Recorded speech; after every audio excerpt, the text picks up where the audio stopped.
जय हिंद everyone. Welcome to government exams funda CDS 2 2021 के शेरशाह बैच का आज रहेगा डे 7। आज हम कवर करेंगे ट्रॉपिकल साइक्लोन्स के बारे में। ट्रॉपिकल साइक्लोन का जो आपका टॉपिक है ना, काफ़ी ज़्यादा इंपॉर्टेंट है। इससे आपके क्वेश्चन बनते हैं। हमने इससे पहले मानसून के बारे में देखा, हमने इससे पहले प्री मानसून रेनफॉल के बारे में देखा।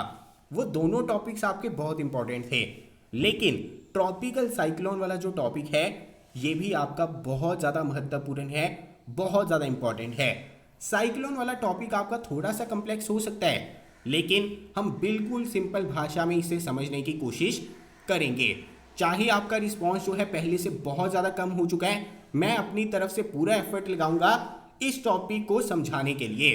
आपका रिस्पॉन्स जो है दिन भर दिन काफ़ी ज़्यादा कम हो रहा है, लेकिन मेरी मोटिवेशन बरकरार है। हम कवर करेंगे आज ट्रॉपिकल साइक्लोन के बारे में। आगे बढ़ने से पहले मैं आपको बता देना चाहता हूं कि गूगल प्ले स्टोर के ऊपर हमारी एप्लीकेशन अवेलेबल है, जिसका लिंक आपको डिस्क्रिप्शन में मिल जाएगा। इसके अलावा आप प्ले स्टोर के ऊपर जाकर भी डाउनलोड कर सकते हैं। CDS रिलेटेड जितना भी मटेरियल है हमारी एप्लीकेशन के ऊपर अवेलेबल है, और अगर आप आज डाउनलोड करते हैं और हमारी CDS की टेस्ट सीरीज या फिर किसी अन्य कोर्स में एनरोल करते हैं तो आपको 20% एक्स्ट्रा ऑफ भी मिल जाएगा। आप कूपन यूज कर लेना पर 20 ऑफ। ये सिर्फ आज रात 12 बजे तक है। CDS की लेटेस्ट टेस्ट सीरीज में एनरोल जरूर कर लेना। वहां पर 4000 प्लस MCQ आपको मिलने वाले हैं इंग्लिश के, GS के, और ये बनाए जाते हैं रीसेंट करंट अफेयर्स को ध्यान में रख के। इसी वजह से इस टेस्ट सीरीज में से आपको जरूर क्वेश्चन एग्जाम में देखने को मिलने वाले हैं। इसके अलावा टेलीग्राम के ऊपर आपसे MCQ पूछे जाएंगे। टेलीग्राम चैनल के ऊपर जरूर ज्वाइन कर लेना। तो चलिए शुरू करते हैं। सबसे पहले हम डिस्कस कर लेते हैं क्वेश्चंस जो प्रीवियस लेक्चर के टेलीग्राम चैनल के ऊपर पूछे थे। देखिए, पहला क्वेश्चन आपका था, in which part of India one can witness blossom showers. Blossom showers आपको देखने को मिलते हैं केरला और उसके आसपास वाले एरिया में, जैसा कि मैंने आपको बताया था। इसके अलावा नॉर्थ वेस्टर्स आपके कौन से थे? नॉर्थ वेस्टर्स में आपका काल बैसाखी आता था, बरदोई छीरा आता था। ये किसकी कल्टीवेशन के लिए जरूरी है? जूट की, राइस की, टी की, यानी आंसर होगा ऑप्शन नंबर डी। इसके अलावा यहां पर आपका क्वेश्चन था, Bardoi Chheera is name of north wester in. Assam में कहा जाता है नॉर्थ वेस्टर को बरदोई छीरा, काफी ज्यादा इंपॉर्टेंट। इसके अलावा मैंगो शावर आपको कहां पर देखने को मिलते हैं? ये देखने को मिलते हैं केरला में एंड कर्नाटका के जो तटीय इलाके हैं, कोस्टल एरियाज हैं, वहां पर। इसके अलावा आपसे पूछा था कि लू क्या है, तो आप सभी को पता है लू आपकी हॉट एंड ड्राई विंड रहती है। इसके अलावा बात करें प्री मॉनसून रेनफॉल इंडिया में कब होती है, तो ये होती है आपकी मार्च से लेकर मई के मंथ के बीच में, यानी आंसर रहेगा ऑप्शन नंबर ए। इसके अलावा मैंने आपसे पूछा था, लू generally flow in northern part of India during day time. बिल्कुल सही है, लू जनरली आपको देखने को मिलेगी दिन के वक्त में। इसके अलावा इंटेंसिटी ऑफ लू is more between Gandhinagar and Delhi. मैंने आपको बताया था इंटेंसिटी ज्यादा होती है दिल्ली से पटना के बीच में, इसी वजह से ये स्टेटमेंट आपकी हो जाएगी गलत। इसके अलावा both mango shower and cherry blossom are known as north wester. नहीं, नॉर्थ वेस्टर यहां पर किसे कहा जाता है? काल बैसाखी को, बरदोई छीरा को, यानी बंगाल एंड असम की बात की जा रही है, ना कि केरला और कर्नाटका की। इसी वजह से ये आपका हो जाएगा गलत। इसके अलावा आपसे पूछा था इंटेंसिटी ऑफ लू is more between Gandhinagar and Delhi. ये मैं ऑलरेडी आपको बता चुका हूं। इसके अलावा ये भी सेम क्वेश्चन है आपका, हमने डिस्कस कर लिया है। इसके अलावा loo mainly flow between Punjab and Bihar between northern plains. बिल्कुल सही है, लू ज्यादातर आपको देखने को मिलेगी पंजाब और बिहार वाले रीजन में, जो हमारे नदरन प्लेन्स वाले रीजन है। इसी वजह से ये स्टेटमेंट हो जाएगी आपकी ट्रू। तो चलिए आगे बढ़ते हैं। आज हम बात करेंगे ट्रॉपिकल साइक्लोन्स के बारे में। देखिए, ट्रॉपिकल साइक्लोन आपके आते हैं ट्रॉपिक ऑफ कैंसर और ट्रॉपिक ऑफ कैप्रिकॉर्न के बीच में।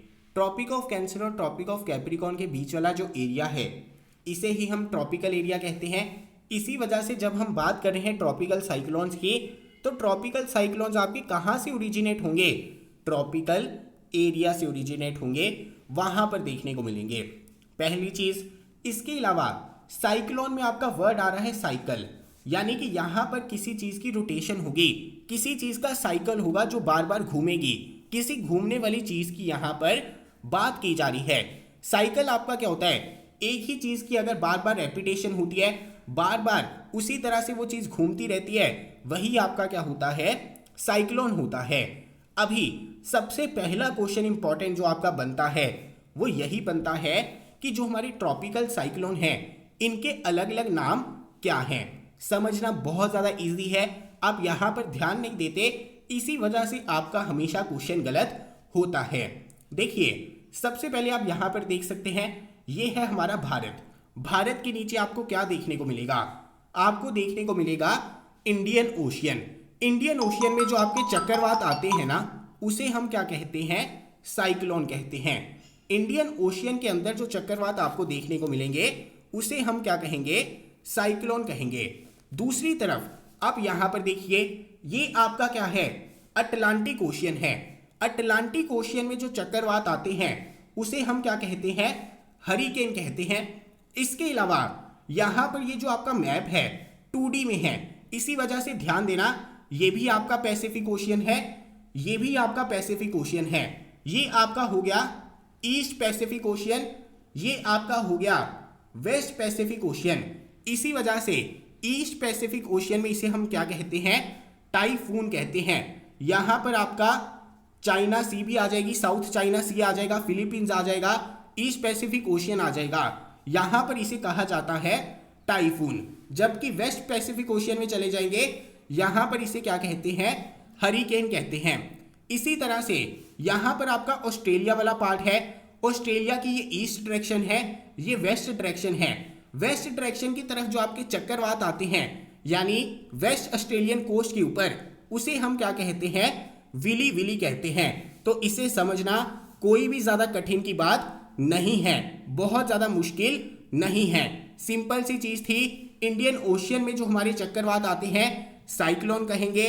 इसके अलावा east Pacific ocean, south China sea, Philippines वाली साइड जो आपके चक्रवात आते हैं उन्हें टाइफून कहेंगे। ऑस्ट्रेलिया के वेस्टर्न कोस्ट के ऊपर जो आएंगे उसे हम विली विली कहेंगे। अटलांटिक ओशियन में जो आएंगे हरिकेन कहेंगे। वेस्ट पैसिफिक ओशियन में जो आएंगे उन्हें हम हरिकेन कहते हैं। तो ध्यान में रखना है, नेमिंग के बारे में आपको कोई भी दिक्कत नहीं होनी चाहिए। तो चलिए आगे बढ़ते हैं। आगे बढ़ने से पहले हम एक और इम्पॉर्टेंट चीज़ के बारे में डिस्कस करेंगे। देखिए जैसे आपका यहाँ पर क्या है, पानी है, और मैंने आपको बताया कि जहाँ पर भी आपकी कोई चीज़ गर्म होती है वहाँ पर आपको क्या देखने को मिलता है, लो प्रेशर देखने को मिलता है। अभी यहाँ पर भी क्या होगा, पानी के ऊपर जब सूर्य की रेडिएशंस गिरती हैं, पानी आपका गर्म होगा, जिसकी वजह से यहाँ पर वाटर वेपर्स बनेंगे, जिसकी वजह से आपका यहाँ पर लो प्रेशर बनेगा। और जब आपका लो प्रेशर बनता है तो हवा ऊपर की तरफ उठती है। हवा हमारी ऊपर की तरफ उठेगी तो अपने साथ वाटर वेपर्स लेकर जाएगी। लेकिन जैसे जैसे आपकी हाइट बढ़ती जाती है आपका टेम्परेचर गिरता जाता है, जिसकी वजह से ये जो वाटर वेपर्स नीचे से गए हैं ऊपर जाकर कंडेंस हो जाएंगे, आपके बादल बनेंगे, जिसकी वजह से आपकी बारिशें होंगी। सिंपल सी चीज़ है, अगर पानी के ऊपर आपकी रेडिएशंस गिर रही हैं, पानी आपका गर्म होगा, उसके आसपास वाली हवा जो है गर्म होगी, वहाँ पर लो प्रेशर बनेगा, वहाँ पर वाटर वेपर्स बनेंगे। लो प्रेशर बनेगा तो आपकी हवा जो है ऊपर की तरफ उठेगी, अपने साथ में वाटर वेपर्स लेकर जाएगी। ऊपर जाते जाते जैसे जैसे हाइट कम होगी वाटर वेपर आपके कंडेंस होंगे, ऊपर जाकर यहाँ पर आपके बादल बनेंगे और बारिशें होंगी। सिंपल सी प्रोसेस है, इसके बारे में आप सभी को पता है। तो चलिए अभी बढ़ते हैं आगे। अभी हम ट्रॉपिकल साइक्लोन के बारे में समझेंगे, लेकिन उससे पहले इस पिक्चर को ऑब्जर्व करिए। देखिए यहाँ पर आपको क्या देखने को मिल रहा है। जब हम साइक्लोन्स को ऊपर से देखते हैं ना तो हमें यही देखने को मिलता है। यहाँ पर सेंटर में आपको खाली जगह देखने को मिल रही है, इसे हम कहते हैं आई ऑफ साइक्लोन। इसके अलावा यहाँ पर आपको कुछ स्पाइरल शेप्ड लाइंस देखने को मिल रही है, कुछ इस तरह से, इसके आसपास कुछ घूमता हुआ यहाँ पर आपको दिखाई दे रहा होगा। इसके अलावा यहाँ पर ये जो आपका वाइट वाइट है बहुत दूर तक फैला हुआ है, ये आपका वाइट वाइट क्या है, ये वाइट वाइट आपका कुछ नहीं है, ये आपके क्या है, क्लाउड्स है। यानी कि जब हमने साइक्लोन को ऊपर से देखा हमें यहाँ पर सेंटर में खाली जगह देखने को मिली जिसे हमने आई ऑफ साइक्लोन कहा।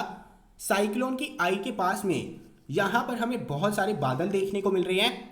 इसके अलावा यहाँ पर आप देख सकते हैं कुछ ना कुछ इसके आसपास में घूम रहा है, कुछ स्पाइरल शेप्ड हमें मूवमेंट देखने को मिल रही है। और क्लियरली देख लेते हैं, यहाँ पर आप आराम से देख सकते हैं कि इसके आसपास जो है कोई ना कोई चीज साइकिल मूवमेंट में घूम रही है। इसके अलावा जब हम साइक्लोन को ऑब्जर्व करेंगे तो बीच में सेंटर में खाली जगह देखने को मिलेगी, पहली चीज, और ऊपर हमें क्लाउड्स देखने को मिलते हैं। अगर आपको इतना समझ में आ गया, ऑब्जर्व कर लिया, तो चलिए अभी बढ़ते हैं आगे। अभी यहाँ पर आपको इतना पता चल गया कि साइक्लोन के सेंटर के आसपास ना कोई चीज़ घूम रही है। अभी वो चीज़ घूमती कैसे है, कौन सी डायरेक्शन में घूमती है, उसका रीज़न क्या है? देखिए, उसका रीज़न है कोरियोलिस फोर्स। मैंने आपको बताया था नॉर्दर्न हेमिस्फीयर में जो आपकी हवा होगी कौन सी साइड में डिफ्लेक्ट करेगी, राइट साइड में डिफ्लेक्ट करेगी। इसके अलावा सदर्न हेमिस्फीयर में जो आपकी हवा होती है वो कौन सी साइड में डिफ्लेक्ट करती है, वो करती है लेफ्ट साइड में। अभी यहाँ पर समझने की कोशिश करिए। देखिए, यहाँ पर आपका बना है लो प्रेशर, ये मैंने सेंटर में बना दिया लो प्रेशर। यहाँ पर सपोज करिए आपका बन गया हाई प्रेशर। हाई प्रेशर से लो प्रेशर की तरफ कोई हवा आएगी। अभी ये हवा आपकी सीधी नहीं आ सकती, ये डिफ्लेक्ट कर जाएगी राइट की तरफ। राइट की तरफ डिफ्लेक्ट क्यों करेगी? क्योंकि नॉर्दर्न हेमिस्फीयर में जो आपकी हवा होती है कैसे डिफ्लेक्ट करती है, राइट की तरफ डिफ्लेक्ट करती है। यहाँ पर आपका हाई प्रेशर बना, यहाँ पर आपका लो प्रेशर बना। हाई प्रेशर से लो प्रेशर की तरफ हवा आएगी, लेकिन नॉर्दर्न हेमिस्फीयर में डिफ्लेक्ट कर जाती है राइट की तरफ। लेकिन इसे जाना तो लो प्रेशर की तरफ है ना, ये राइट की तरफ मुड़ जाएगी, लेकिन ये दोबारा से कोशिश करेगी हवा लो प्रेशर की तरफ जाने के लिए, क्योंकि आपको पता है हवा मूव करती है हाई प्रेशर से लो प्रेशर की तरफ। ये हाई प्रेशर से लो प्रेशर की तरफ आ रही थी, लेकिन ये सीधी नहीं आ सकती क्योंकि अर्थ हमारी रोटेट कर रही है, इसके ऊपर कोरियोलिस फोर्स है। इसी वजह से नॉर्दर्न हेमिस्फीयर में ये हवा डिफ्लेक्ट की राइट की तरफ। अभी ये हवा जो है दोबारा से कोशिश करेगी लो प्रेशर की तरफ आने के लिए, लेकिन ये फिर से डिफ्लेक्ट हो जाएगी राइट की तरफ।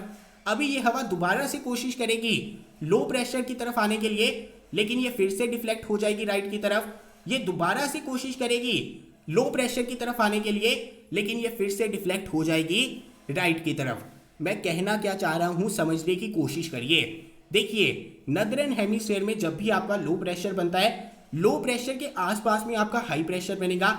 हाई प्रेशर से हवा लो प्रेशर की तरफ जाती है, हमें पता है, लेकिन नॉर्दर्न हेमिस्फीयर में आपकी कोरियोलिस फोर्स है। इसी वजह से हाई प्रेशर से लो प्रेशर की तरफ ये जो हवा है सीधी नहीं जा सकती। जैसे ही ये लो प्रेशर की तरफ जाना शुरू करेगी, इसके ऊपर कोरियोलिस फोर्स एक्ट करेगी, इसकी डिफ्लेक्शन हो जाएगी राइट की तरफ। ये दोबारा से कोशिश करेगी इसकी तरफ जाने के लिए, लेकिन दोबारा से डिफ्लेक्शन हो जाएगी राइट की तरफ। ये दोबारा से कोशिश करेगी, दोबारा से राइट की तरफ हो जाएगी, दोबारा से कोशिश करेगी राइट की तरफ, डिफ्लेक्शन हो जाएगी। यहां पर आप देख सकते हैं राइट में डिफ्लेक्शन होने की वजह से ये क्या होगा, धीरे धीरे लो प्रेशर के अराउंड ये हवा आपकी घूमनी शुरू हो जाएगी, क्योंकि जैसे ही विंड आपकी लो प्रेशर की तरफ जाना शुरू करती है, वहां पर जाने के लिए उसे कोरियोलिस फोर्स का सामना करना पड़ता है। और जैसे ही कोरियोलिस फोर्स आती है उसकी डिफ्लेक्शन हो जाती है। डिफ्लेक्शन होने के बाद वो दोबारा से कोशिश करेगी लो प्रेशर की तरफ जाने के लिए, लेकिन यहां पर डिफ्लेक्शन की वजह से ये जो आपकी हवा है धीरे धीरे इसके आसपास में घूमना शुरू कर देती है। इसी वजह से आप देखेंगे नॉर्दर्न हेमिस्फीयर में जो साइक्लोन की डायरेक्शन होती है ना, वो एंटी क्लॉकवाइज होती है। नॉर्दर्न हेमिस्फीयर में ये आपका लो प्रेशर बना, राइट की तरफ डिफ्लेक्शन हुई, तो यहां पर आप देख सकते हैं कुछ इस तरह से चक्कर लगानी विंड उसके आसपास शुरू कर देगी। इसी वजह से नॉर्दर्न हेमिस्फीयर में साइक्लोन की डायरेक्शन क्या है, एंटी क्लॉकवाइज है। अभी इसे आप शांति से समझ सकते हैं। जैसे यहां पर आपका क्या बन गया, लो प्रेशर बन गया, यहां पर आपका हाई प्रेशर बन गया। नॉर्दर्न हेमिस्फीयर में आपकी जो हवा है राइट की तरफ डिफ्लेक्ट करेगी, ये आना लो प्रेशर की तरफ चाहती है लेकिन राइट की तरफ डिफ्लेक्ट कर गई। अभी ये हवा दोबारा से लो प्रेशर की तरफ आना चाहती है, लेकिन राइट की तरफ डिफ्लेक्ट कर गई। ये फिर से कोशिश करेगी लो प्रेशर की तरफ जाने के लिए, लेकिन डिफ्लेक्शन हो जाएगी राइट की तरफ। ये फिर से कोशिश करेगी, लेकिन डिफ्लेक्शन हो जाएगी राइट की तरफ। अभी यहां पर आप देखिए कुछ इस तरह की आपको सर्कुलर मूवमेंट लो प्रेशर के अराउंड देखने को मिलती है। यहां पर सर्कुलर मूवमेंट क्या है, ये जो आपकी हाई प्रेशर से लो प्रेशर की तरफ हवाएं जा रही हैं, करियोलिस फोर्स की वजह से बार बार डिफ्लेक्ट होती हैं। इसी वजह से यहाँ पर जो हमने देखा था ना, इसके पास में जो हमारा स्पाइरल शेप्ड कुछ इस तरह से हवा घूम रही है, ये और कुछ नहीं है, नॉर्दर्न हेमिस्फीयर में जब हमारी करियोलिस फोर्स लगती है तो एंटी क्लॉकवाइज जो साइक्लोन की डायरेक्शन देखने को मिलती है, इसी वजह से देखने को मिलती है। तो ध्यान देना, जैसे ये आपका क्या था, लो प्रेशर था, धीरे धीरे हवा जो है इसकी तरफ कन्वर्ज होती है। इसी वजह से जो आपका स्पाइरल है धीरे धीरे छोटा होता रहता है, क्योंकि ये लो प्रेशर की तरफ आ रहा था, डिफ्लेक्शन हुई, ये दोबारा से कोशिश करेगा लो प्रेशर की तरफ जाने के लिए, उसके थोड़ा सा पास में आएगा लेकिन फिर से डिफ्लेक्शन हो जाएगी, फिर से उसके पास जाने की कोशिश करेगा, फिर से डिफ्लेक्शन हो जाएगी।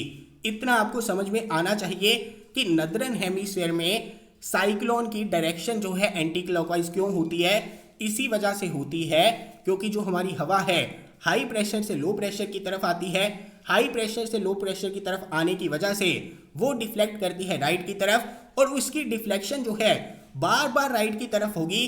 इसी वजह से वो हमें ऑब्जर्व होता है उसके आसपास घूमता हुआ स्पाइरल शेप के अंदर। अभी इसी तरह से आपका सदर्न हेमिस्फीयर में क्या होगा, सदर्न हेमिस्फीयर में आपकी जो हवा है वो डिफ्लेक्ट करेगी लेफ्ट की तरफ। तो देखिए ये आपका सदर्न हेमिस्फीयर है, यहाँ पर आपका लो प्रेशर बन गया, हाई प्रेशर से आपकी हवा लो प्रेशर की तरफ जाना चाहती है लेकिन डिफ्लेक्ट करेगी लेफ्ट की तरफ। यहाँ पर फिर से लो प्रेशर की तरफ जाना शुरू करेगी लेकिन लेफ्ट की तरफ डिफ्लेक्ट हो जाएगी। यहाँ पर फिर से कोशिश करेगी इसके पास में आने के लिए लेकिन लेफ्ट की तरफ डिफ्लेक्ट हो जाएगी, फिर से यहाँ पर लेफ्ट की तरफ डिफ्लेक्ट हो जाएगी। तो यहाँ पर आप देखेंगे क्या देखने को मिल रहा है, यहाँ पर जो डायरेक्शन आपको देखने को मिल रही है क्लॉकवाइज देखने को मिल रही है। यहाँ पर इजीली आप समझ सकते हैं, यहाँ पर आपकी डिफ्लेक्शन हो जाएगी लेफ्ट की तरफ कुछ इस तरह से। इसी तरह से ये आपका सदर्न हेमिस्फीयर का केस था। नॉर्दर्न हेमिस्फीयर में आपका क्या होता है, हवा हमारी डिफ्लेक्ट करती है राइट की तरफ। अगर राइट की तरफ डिफ्लेक्ट करेगी तो हमें सिनेरियो जो है कुछ इस तरह से देखने को मिलता है। अभी यहाँ पर आप एरो की डायरेक्शन देख सकते हैं, ये एरो की डायरेक्शन कैसे है, क्लॉकवाइज है। यहाँ पर एरो की डायरेक्शन क्या है, एंटी क्लॉकवाइज है। इसी वजह से करियोलिस इफेक्ट की वजह से जो हमारे ट्रॉपिकल साइक्लोन होते हैं नॉर्दर्न हेमिस्फीयर में उनकी डायरेक्शन होती है एंटी क्लॉकवाइज, सदर्न हेमिस्फीयर में उनकी डायरेक्शन होती है क्लॉकवाइज। अभी आपको रटना नहीं पड़ेगा, सिर्फ और सिर्फ आपके दिमाग में अगर कंसेप्ट बैठ गया, आपको पता चल गया कि करियोलिस फोर्स क्या होती है, डिफ्लेक्शन किस तरफ होती है, तो यहाँ पर आप इजीली चीज़ों को पकड़ सकते हैं। बहुत इंपॉर्टेंट चीज़ें मैं आपको बता रहा हूँ, समझा रहा हूँ, कोई भी आपको नहीं समझाएगा इस तरह से, इसका तो मेरा पक्का दावा है। तो चलिए आगे बढ़ते हैं। अभी हमें साइक्लोन की डायरेक्शन के बारे में पता चल गया। नॉर्दर्न हेमिस्फीयर में साइक्लोन की डायरेक्शन होगी एंटी क्लॉकवाइज, सदर्न हेमिस्फीयर में होगी क्लॉकवाइज। अभी दूसरी इंपॉर्टेंट चीज़, मैंने यहाँ पर जब आपको ऑब्जर्व करने के लिए कहा था, आपको क्या दिखे थे, बादल दिखे थे। अभी बादल बनने के लिए क्या इंपॉर्टेंट होता है, बादल बनने के लिए इंपॉर्टेंट होता है कि यहाँ पर आपका लो प्रेशर बनना चाहिए, यानी नीचे वाला रीजन जो है आपका वार्म होना चाहिए, तभी यहाँ पर हमारे बादल बन सकते हैं। सिंपल सी चीज़ है। इसी वजह से आपका ट्रॉपिकल साइक्लोन कहाँ पर बनता है, ट्रॉपिकल साइक्लोन बनता है जहाँ पर ओशियन में आपका क्या होगा, लो प्रेशर होगा। देखिए रेडिएशंस जब ओशियन के ऊपर गिरती हैं तो ओशियन को इवनली हीट नहीं होता, कोई ओशियन की जगह ऐसी होगी जहाँ पर टेम्परेचर ज़्यादा होगा, कहीं पर आपका कम होगा। इसके अलावा यहाँ पर हम बात कर रहे हैं ट्रॉपिकल एरियाज़ की, और आपको पता है कि जो हमारे ट्रॉपिकल एरियाज़ हैं इनका एवरेज टेम्परेचर जो है काफ़ी ज़्यादा रहता है।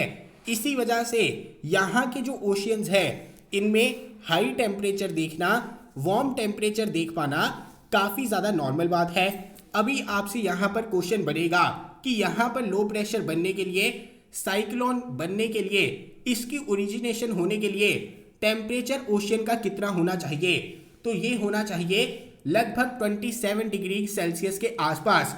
और इतना टेम्परेचर अचीव कर पाना ट्रॉपिकल एरियाज में काफ़ी ज़्यादा इजी रहता है। पहली चीज़ आपको पता चल गया कि यहाँ पर आपका टेम्परेचर चाहिए 27 डिग्री सेल्सियस। दूसरा आपको पता चल गया साइक्लोन आपके रोटेट किस तरह से करते हैं, करियोलिस इफेक्ट की वजह से करते हैं। अभी यहाँ पर अगर आपका वार्म टेम्परेचर होगा यहाँ पर आपके लो प्रेशर बनेंगे, तो लो प्रेशर की वजह से हवा आपकी ऊपर की तरफ भी उठेगी। अगर हवा आपकी ऊपर की तरफ उठेगी, वो अपने साथ में वाटर वेपर्स भी लेकर जाएगी, वाटर वेपर्स लेकर जाएगी, और जैसे जैसे आपकी हाइट बढ़ती रहेगी वैसे वैसे टेम्परेचर कम होगा, जिसकी वजह से ऊपर आपके क्या बनेंगे, बादल बनेंगे। ध्यान से सुनना, ट्रॉपिकल साइक्लोन के केस में क्या होगा, यहां पर लो प्रेशर जहां पे आपका बनेगा वहां पर ओशियन का टेम्परेचर लगभग 27 डिग्री सेल्सियस होना चाहिए। लो प्रेशर बनने की वजह से यहां पर हवा ऊपर की तरफ उठेगी, और यहां पर तो आपका ढेर सारा पानी है, इसकी वजह से यहां पर हवा में ढेर सारे वाटर वेपर्स होंगे। ये वाटर वेपर्स आपके ऊपर की तरफ जाएंगे, कंडेंस होंगे, जिसकी वजह से यहां पर आपके क्या बनेंगे, बादल बनेंगे। अभी यहाँ पर समझने की कोशिश करिए। देखिए ये एरिया जो है आपका ओशियन का काफ़ी ज़्यादा गर्म था, गर्म होने की वजह से यहाँ पर लो प्रेशर बना, लो प्रेशर बनने की वजह से यहाँ पर जो हवाएं हैं आपकी ऊपर की तरफ उठेंगी, ऊपर की तरफ उठने की वजह से यहाँ पर आपके क्या बनेंगे, बादल बनेंगे। अभी जो आपके बादल हैं ये हमारे ट्रोपोपॉज से ऊपर नहीं जा सकते, ट्रोपोस्फेयर की लेयर होती है, ट्रोपोपॉज से ऊपर आपको बादल देखने को नहीं मिलते, इसी वजह से ये बादल आपके फैल जाते हैं साइड की तरफ। इसी वजह से जब हमने साइक्लोन को ऑब्जर्व किया था ना, वहां पर बादल जो है हमें काफी ज्यादा फैले हुए दिख रहे थे, काफी ज्यादा दूर तक फैले हुए दिख रहे थे, क्योंकि जैसे ही हमारा ट्रोपोपॉज आ जाता है बादल जो है इस तरफ फैलने स्टार्ट हो जाते हैं। तो यहां पर कुछ मुश्किल नहीं ऑब्जर्व करना, यहां पर आपका क्या हुआ, गर्म टेम्परेचर था, आपका ओशियन जो है थोड़ा गर्म था, लो प्रेशर बना, हवा ऊपर की तरफ गई, धीरे धीरे कंडेंस होनी स्टार्ट हुई। यहां पर बादल जो है आपके ट्रोपोपॉज से आगे नहीं जा सकते, तो यहां पर ये जो बादल है आपके साइड की तरफ फैल जाएंगे। अभी यहां पर देखिए हमारा जो पानी है, यहां पर मॉइस्चर की कमी नहीं है, यहां पर आपका सन है तो यहां पर हीट की कमी नहीं है, यहां पर आपके लगातार वाटर वेपर्स बनते जाएंगे, यहां पर लगातार आपकी हवा ऊपर की तरफ जाती रहेगी। अभी यहां पर जो हमारी हवा ऊपर की तरफ जाती है, कुछ हवा तो कंडेंस होकर हमारे बादल बन गए, लेकिन बाकी हवा हमारी क्या करेगी, यहां पे आपकी ट्रोपोपॉज है उससे टकराने के बाद दूसरी तरफ मुड़ जाएगी, डाइवर्ज हो जाएगी। ये आप सभी को पता है, ये हमने इक्वेटर के केस में भी देखा था, जहां पर हमारा हेडली सेल बनता था। हवा हमारी ऊपर जाएगी, ट्रोपोपॉज से टकराएगी, वहां से डाइवर्ज हो जाएगी। अभी यहां पर जब हवा डाइवर्ज होती है तो हाइट की वजह से टेम्परेचर आपका कम होगा, धीरे धीरे ये हवा क्या होनी शुरू हो जाएगी, ठंडी होनी शुरू हो जाएगी, और जो हमारी ठंडी हवा होती है वो आपकी क्या करती है, नीचे की तरफ बैठती है। तो यहां पर देखिए हवा हमारी ऊपर की तरफ गई, यहां से हवा जो है डाइवर्ज की, अभी ट्रोपोपॉज के पास चलने की वजह से ये ठंडी हो जाएगी, ठंडी होने की वजह से हैवी हो जाएगी, हैवी होने की वजह से ये हवा आपकी नीचे की तरफ बैठेगी, और जहां पर हवा आपकी नीचे की तरफ बैठती है वहां पर क्या बनता है, हाई प्रेशर बनता है। यहां पर ऑलरेडी लो प्रेशर बना हुआ है, यहां पर हाई प्रेशर बन गया, दोबारा से हवा हाई प्रेशर से लो प्रेशर की तरफ जाएगी, दोबारा से ऊपर जाएगी, दोबारा से बादल बनेंगे, दोबारा से डाइवर्ज करेगी, दोबारा से ठंडी होगी, दोबारा से हाई प्रेशर बनेगा, दोबारा से विंड जो है फ्लो करेगी। इसी तरह से यहां पर होगा, हवा ऊपर की तरफ जाएगी, यहां से डाइवर्ज करेगी, ट्रोपोपॉज के साथ साथ चलने की वजह से ठंडी होगी, ठंडी होने की वजह से हैवी होगी, नीचे की तरफ बैठेगी, यहां पर भी आपका हाई प्रेशर बनेगा, और ये हवा आपकी फ्लो करनी शुरू करेगी लो प्रेशर की तरफ, और यहां पर आपका क्या चलता है, कोरियोलिस इफेक्ट चलता है।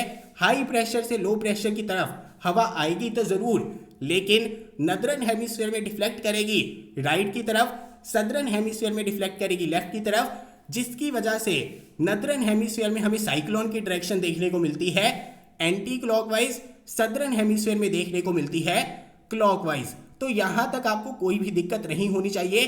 कौन सी कंडीशंस हमने देखी, ट्रॉपिकल साइक्लोन बनने के लिए आपके ट्रॉपिकल एरियाज होने चाहिए, इसके अलावा ओशियन होना चाहिए, ओशियन में वार्म वाटर होना चाहिए जिसका टेम्परेचर 20 डिग्री सेल्सियस तक होना चाहिए, वहां पर आपकी कोरियोलिस फोर्स भी होनी चाहिए। अभी यहाँ पर आपकी एक और इम्पॉर्टेंट कंडीशन होती है ट्रॉपिकल साइक्लोन के फॉर्मेशन के केस में। देखिए जैसे जैसे आपका हाइट बढ़ता रहता है ना, वैसे वैसे विंड की स्पीड बदलती रहती है। जैसे आपकी यहाँ पर भी हवा चल रही होगी, यहाँ पर भी हवा चल रही होगी। अभी इन दोनों हवाओं की स्पीड के बीच में डिफरेंस जो है ज़्यादा नहीं होना चाहिए। सपोज करिए ऊपर वाली विंड जो है आपकी काफ़ी ज़्यादा स्ट्रांग हो जाती है, तो होगा क्या, यहाँ से वाटर वेपर बन के ऊपर की तरफ जाएंगे, लेकिन यहाँ पर बादल नहीं बन पाएंगे, बादल आपके उड़ जाएंगे।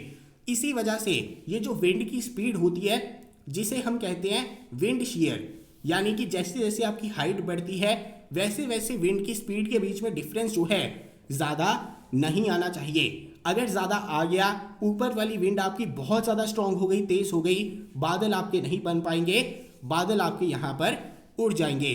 तो ये भी एक कंडीशन होती है ट्रॉपिकल साइक्लोन की फॉर्मेशन की। अभी आप कहेंगे कि ये आई ऑफ साइक्लोन क्या है। देखिए यहाँ से आपकी विंड जो है लो प्रेशर वाली ऊपर की तरफ गई, ऊपर की तरफ उठी, ये अपने साथ लेकर जाएगी वाटर वेपर्स। अभी यहाँ पर बहुत सारे वाटर वेपर्स हाइट बढ़ने की वजह से कंडेंस करेंगे। वाटर वेपर आपके होते हैं गैसियस फॉर्म में, कंडेंस करने के बाद वो चले जाएंगे लिक्विड में। अभी आपको पता है जब आपकी स्टेट ऑफ मैटर चेंज होती है, गैस से लिक्विड जाता है, लिक्विड से सॉलिड जाता है, सॉलिड से लिक्विड जाता है, लिक्विड से गैस जाता है, वहाँ पर रिलीज होती है लेटेंट हीट। इसी वजह से यहाँ पर क्या होगा, आपकी लेटेंट हीट जो है रिलीज होगी। लेकिन यहाँ पर दिक्कत क्या है, इस तरफ आपके बहुत सारे बादल हैं, ऊपर की तरफ आपकी ट्रोपोपॉज है, इसके अलावा यहाँ पर बहुत सारी हवाएं ऊपर की तरफ आ रही हैं, बहुत सारे वाटर वेपर्स ऊपर की तरफ आ रही है, जिसकी वजह से यहाँ पर जो आपकी हीट रिलीज होती है ना, लेटेंट हीट रिलीज होती है, ये आपकी यहीं पर ट्रैप कर जाती है। अभी जो आपकी हीट है ये गर्म है, गर्म होने की वजह से हीट आपकी ऊपर की तरफ जानी चाहिए, लेकिन ये यहाँ पर ट्रैप हो जाती है बीच में। ट्रैप होने की वजह से इसके ऊपर प्रेशर बढ़ता है, प्रेशर बढ़ने की वजह से ये आपकी मूव करती है नीचे की तरफ। नहीं तो जनरली आपका क्या होता है, जो गर्म चीज़ें होती हैं ऊपर की तरफ उठती हैं लाइट होने की वजह से, लेकिन ये हमारी यहाँ पर क्या हो जाती है, ट्रैप कर जाती है। ना तो ये ऊपर की तरफ जा सकती है, ना तो ये साइड की तरफ जा सकती है। इसकी वजह से प्रेशर बढ़ता है, ये आपकी जाती है नीचे की तरफ। अभी जैसे ही आपकी ये नीचे की तरफ जाती है, यहाँ पर आपका क्या है, लो प्रेशर है। यहाँ पर आपका कैसा टेम्परेचर चाहिए, वार्म टेम्परेचर चाहिए। अभी यहाँ पर भी जो आपकी गर्मी प्रोड्यूस हुई है, हीट प्रोड्यूस हुई है, ये भी हमारी नीचे मिल रही है। इसी वजह से यहाँ पर जो आपका लो प्रेशर है और ज़्यादा स्ट्रांग हो जाएगा। ध्यान देने वाली बात है, यहाँ पर सन की रेडिएशन की वजह से लो प्रेशर बना, यहाँ पर आपकी लेटेंट हीट जनरेट हुई, प्रेशर की वजह से ये लेटेंट हीट आपकी नीचे की तरफ आई, जिसकी वजह से यहाँ पर भी जो गर्मी, यहाँ पर भी जो हीट रिलीज हो रही है, अल्टीमेटली नीचे वाले लो प्रेशर को मिल रही है, जिसकी वजह से नीचे वाला लो प्रेशर और ज़्यादा स्ट्रांग हो जाएगा, क्योंकि यहाँ पर टेम्परेचर और ज़्यादा गर्म हो जाएगा। इसी वजह से आई ऑफ साइक्लोन का महत्व बहुत ज़्यादा है, क्योंकि यहाँ पर जो लो प्रेशर है ये धीरे धीरे स्ट्रांग होता रहता है। जितने ज़्यादा वाटर वेपर कंडेंस करेंगे, उतनी ज़्यादा लेटेंट हीट जनरेट होगी, उतना ज़्यादा स्ट्रांग लो प्रेशर होगा, उतना ज़्यादा स्ट्रांग आपको साइक्लोन देखने को मिलेगा यहाँ पर। अभी यहाँ पर आपको ये पता होना चाहिए था कि हमारा साइक्लोन खतरनाक क्यों है। खतरनाक इस वजह से है क्योंकि इसका सोर्स ऑफ एनर्जी क्या है। सबसे पहले इसको पानी मिल रहा है, और पानी मिल रहा है ओशियन से, और ओशियन में पानी की भरमार है, जिसकी वजह से वाटर वेपर्स की भरमार है, जिसकी वजह से लेटेंट हीट की भरमार है, जिसकी वजह से बादलों की भरमार है। दूसरी चीज़, यहाँ पर चाहे लो प्रेशर एक्सटर्नल कंडीशन की वजह से बना था, लेकिन एक बार आपका लो प्रेशर बन जाता है तो यहाँ पर जो आपकी लेटेंट हीट बन रही है, ये भी इस लो प्रेशर को क्या कर रही है, स्ट्रॉन्ग कर रही है। यानी एक बार आपका साइक्लोन बन गया तो ये ऑटोमेटिकली खतरनाक होना शुरू हो जाता है, क्योंकि इसका लो प्रेशर बहुत ज़्यादा स्ट्रॉन्ग होना शुरू हो जाता है। इसके अलावा यहाँ पर भी आपका लगातार हाई प्रेशर बन रहा है। एक बार आपका लो प्रेशर बन गया तो यहाँ पर ऑटोमेटिकली आपके हाई प्रेशर बन रहे हैं, जिसकी वजह से साइक्लोन अगर एक बार बन गया तो यहाँ पर बहुत तेज़ी से घूमेगा और बहुत ज़्यादा क्षति होगी। पहली चीज़ ये हो गई। दूसरी चीज़, यहाँ पर सिर्फ और सिर्फ आपकी हीट ट्रैप हुई है, इसी वजह से यहाँ पर जो आपको वॉइड देखने को मिल रहा था ना, ये था हमारा आई ऑफ साइक्लोन। यहाँ पर आपको बादल वगैरह कुछ नहीं देखने को मिलते। अभी यहाँ पर जो आपकी लो प्रेशर वाली विंड्स है, जहाँ पर आपके बादल बनते हैं मेनली, ये जो आपकी लाइन है इसे हम क्या कहते हैं, आई वॉल कहते हैं। ये हमारा खाली एरिया जिसके बीच में है उसे हम क्या कहते हैं, आई वॉल कहते हैं।